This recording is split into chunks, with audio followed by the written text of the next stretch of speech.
Hi weavers, అందరికీ నమస్కారం. రేపే మొట్టమొదటి ఆషాఢ బుధవారం. ఒక గ్లాస్ పసుపు నీళ్ళతో ఇలా చేస్తే చాలు, లక్షలు కాదు కోట్లు వస్తాయి. రాత్రికి రాత్రే మీరు ఉండే ఇబ్బందుల నుండి ఇబ్బందులన్నీ కూడా తొలగిపోతాయి. రాత్రికి రాత్రే మీరు ధనవంతులుగా మారిపోతారు. మీ కష్టాలన్నీ తీరే కుబేరులుగా మారిపోతారు. కనుక ఆషాఢ బుధవారం రోజున పసుపు నీళ్ళతో అందరూ ఈ పరిహారం చేసుకోండి. ఈ పరిహారం వలన చాలా త్వరగా ఫలితాలు వస్తాయి. పట్టిందల్లా బంగారం అవుతుంది. ఇంట్లో ఉండే దరిద్ర దోషాలు, ఇబ్బందులన్నీ కూడా తొలగిపోతాయి. చాలా అద్భుతమైన ఫలితాలు వస్తాయి. పసుపు చాలా శుద్ధ అయిన పదార్థం. పసుపును లక్ష్మీదేవికి, గణపతికి ప్రత్యేకంగా పరిగణిస్తారు. భారతదేశంలో పసుపును సుమంగళమైనదిగా భావించి పవిత్రంగా చూసుకుంటారు. ఏ శుభకార్యానికైనా పూజకైనా ముందుగా సిద్ధం చేసుకునేది పసుపు.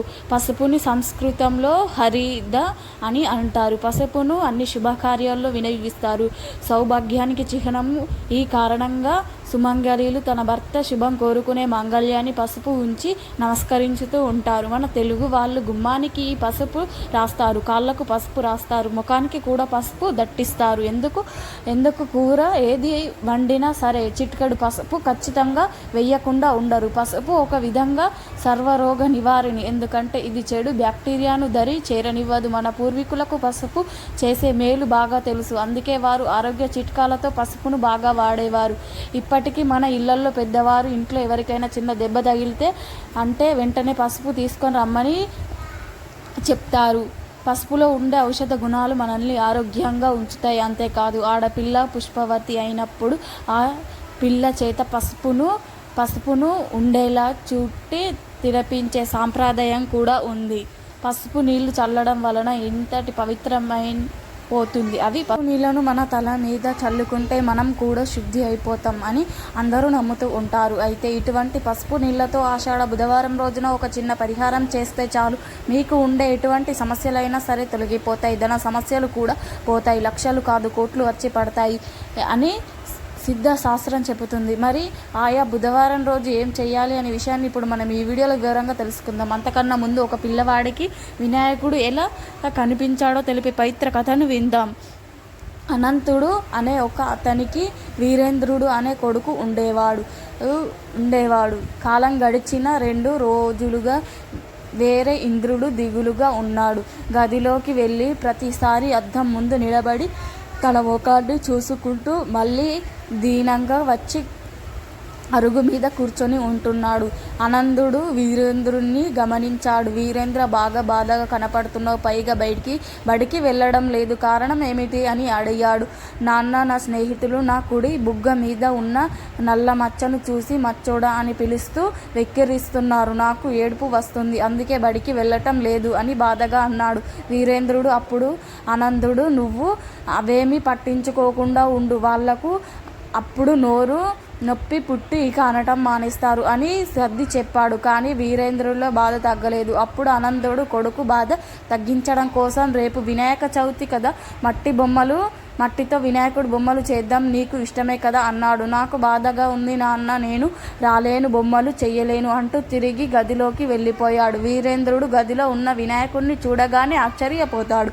గది అంతా మెరిసిపోతూ అసలైన వినాయకుడు ప్రత్యక్షమై దిగులుతో కూర్చున్నాడు. అప్పుడు దేవేంద్రుడు వినాయకుడి దగ్గరికి వెళ్ళి, స్వామి, మీరు నిజంగా మీరేనా అని పోగా చూస్తూ అడిగాడు. అవును వీరేంద్ర, నేను వినాయకుడిని, కానీ నా బాధ నీకు చెప్పుకోవాలని ఇలా వచ్చాను అన్నాడు. వినాయకుడు ఆశ్చర్యపోతూ అడిగాడు, వీరేంద్ర, బాధ పడే కొద్దీ బాధ పెడుతున్నాయి, అదే నా బాధ. చిన్నప్పుడు మా అమ్మ పార్వతి గుమ్మం దాటి లోపలికి ఎవరు రావద్దని నన్ను కాపలా పెట్టింది. అమ్మ మాట విని నేను మా నాన్నను శివుణ్ణి కూడా అడ్డుకున్నాను. అందుకు నా తప్పు ఏమైనా ఉందా అని వినాయకుడు వీరేంద్రుణ్ణి అడిగాడు. మీ కథ నాకు తెలుసు స్వామి, ఇందులో మీ తప్పు ఏమీ లేదు అని వద్దించాడు. వీరేంద్రుడు, బాగా చెప్పావు, కానీ నాన్న కోపానికి నా అందమైన తల నేల కూలింది, ఏనుగుల తల నాకు శాశ్వతమైంది. అప్పుడు తప్పు చేయకపోయినా తల పోగొట్టుకున్నాను, అందుకే బాధపడుతున్నాను అని చెప్పాడు. వినాయకుడు అప్పుడు వీరేంద్రుడు, స్వామి, తల మారినా బాధపడకండి, మీ ప్రమేయం లేకుండా మారిన తల గురించి బాధపడటం దేనికి ఆటంకాలు తొలగించి విజయాలను తొలగించే దైవం మీరు. అందుకే శుభకార్యం చేపట్టిన ముందు మీకే పూజలు చేస్తాం మేము. ఎన్ని లోకాలు తిరిగినా రాని ఫలితం మన తల్లిదండ్రుల చుట్టూ తిరిగితే వస్తుందని నిరూపించిన ఫలితం తల్లిదండ్రుల చుట్టూ తిరిగితే వస్తుందని నిరూపించారు. అమ్మా నాన్నల విలువను ఈ లోకానికి చాటి చెప్పారు. చిట్టి ఎలుకను వాహనంగా చేసుకున్నారు. అందరికీ అన్ని జీవులకు సమానంగా చూడాలని సందేశం ఇచ్చారు. గదలకు అధిపతి అయిన గణపతి మీకు భక్తి బాధలు తీర్చే మేము. నాన్న మీ గురించి నాకు అంతా వివరించాడు. నేను చెప్పేది అంతా నిజమే కదా స్వామి. మీ వినాయకుని ముందు వినయంగా నిలబడి చేతులు జోడించి వీరేంద్రుడి మాటలు విన్న వినాయకుడు ఒకసారి పగలబడి నవ్వాడు. అప్పుడు వీరేంద్రుడు తప్పుగా మాట్లాడాను స్వామి, ఎందుకు నవ్వుతున్నారు అని కొంచెం బాధపడుతూ అడిగాడు. దానికి వినాయకుడు, నా తల మారిందని నేను బాధ మరి నీ బుగ్గ మీద ఉన్న చిన్న నల్ల మచ్చ ఉందని బాధపడుతున్నావా? బాధపడవచ్చునా అని వినాయకుడు వీరేంద్రుడిని అడిగాడు. అలా అడిగేసరికి ఆలోచనలో పడ్డాడు వీరేంద్రుడు. చూడు లాగా ఉన్నావు. చంద్రుడు నన్ను వెక్కిరించాడు, కానీ తర్వాత తన తప్పు తాను తెలుసుకున్నాడు. అలా నిన్ను వెక్కిరించిన వాళ్ళు తప్పులు తెలుసుకుంటారు, కానీ మనం బాధపడి సమయాన్ని వృధా చేసుకోకూడదు. నీకు ఇది చెప్పాలని నేను ఇలా వచ్చాను. బాధపడినట్లుగా నటించాను అని అసలు విషయం చెప్పాడు. వినాయకుడి మాటలతో వీరేంద్రుడిలో మార్పు మొదలైంది. బాధ పూర్తిగా తగ్గింది.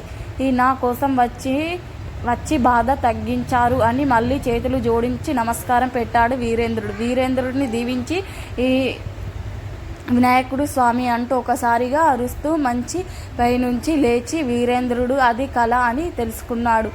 ఆరు మీద వెళ్తూ అక్కడ నాన్న మట్టితో చేసిన వినాయకుడిని బొమ్మలను కృప్రంగా చూశాడు. నాన్న బడికి వెళ్తాను, మట్టితో చేసిన వినాయకుడి బొమ్మలతోనే పూజ చెయ్యమని నా స్నేహితులకు చెప్తాను అని చేసి ప్రమిదల్లో కొన్ని వాటిల్లో ఉచితంగా ఇస్తాను అని హుషారుగా అన్నాడు. వీరేంద్రుడు చాలా సంతోషంగా వీరేంద్రుడిలోని మార్పు రావడానికి కారణం అని అడిగాడు.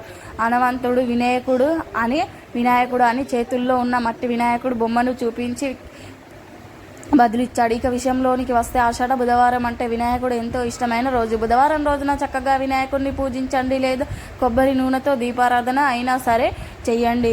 ఈ సంపాదన పెరగాలి, కష్టాలు తీరాలని కోరుకునేవారు ఈ బుధవారం రోజున చక్కగా ఒక గ్లాసు మంచినీళ్ళు తీసుకోండి. ఆ నీటిలో కొంచెం ఒక స్పూన్ పసుపును కలపండి. అంటే ఒక స్టీల్ గ్లాసుని తీసుకోండి.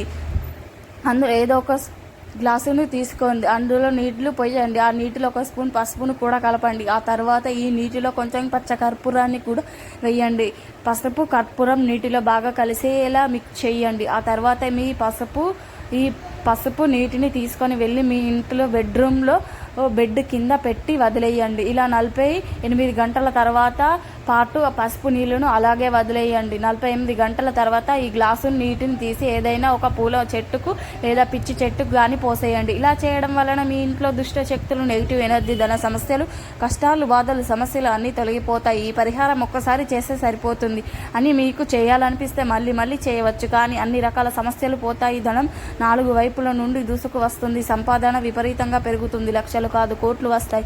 మీరు కూడా ఆషాఢ బుధవారం రోజున పసుపు నీళ్లతో ఈ పరిహారం చేసి ధన లాభాన్ని పొంది సంతోషంగా జీవించండి. మా వీడియో నచ్చితే లైక్ చేయండి, షేర్ చేయండి, అలాగే మా ఛానల్ని సబ్స్క్రైబ్ చేసుకోండి. మీ అందరికీ ధన్యవాదములు.